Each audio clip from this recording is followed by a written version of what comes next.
Volám sa Mária a ako študentka ti chcem ukázať, ako denne minimalizujem svoj odpad, aj keď to nie je vždy dokonalé.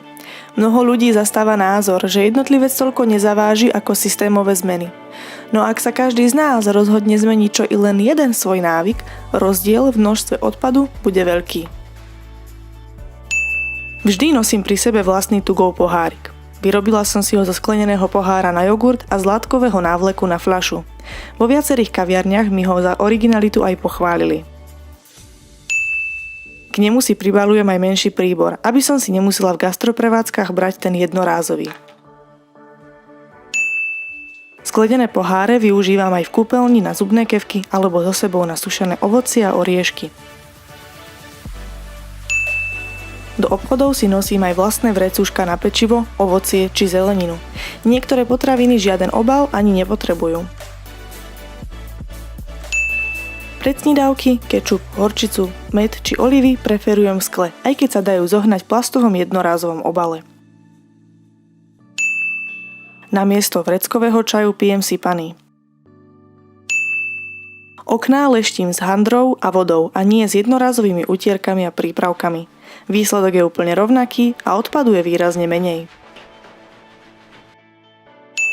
Odhodlala som sa a zamenila som jednorázové hygienické potreby za menštruačný kalíšok.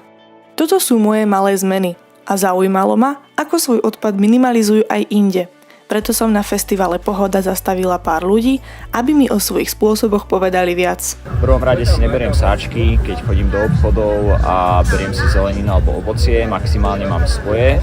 Tak já se snažím minimalizovat ten odpad tím, že třeba plastovou láhev používám víckrát a není to, že si něco vypiju a hned to vyhodím, ale prostě to furt doplňuji, dokud to dá. Ja napríklad nosím všade so sebou fľašu, ktorú si môžem naplniť skôr, než kupovať ďalšiu plastovú. Sice už sú tie zálohované, ale podľa mňa lepšie je vždy mať svoju fľašu. Máme prostě jakože klasickú zavaradinovú nádobu, do ktorej si dáme prostě nasypávať sol, alebo aj kúzalo, prostě takéto potraviny, že aby sme vedeli znova použiť. Sa snažíme, čo sa týka napríklad oblečenia, využívať skôr second handy alebo vysvopovať si oblečenie tak akože za výmenu, alebo Aj na charitu dávam niekedy. No, takže já se vždycky snažím, když mi přijdou nějaký hadry v obalu, ten obal pak několikrát využívat a určitě si všude nosím vlastní flašku a na nákupy vždycky nosím vlastní nějakou látkovou tašku.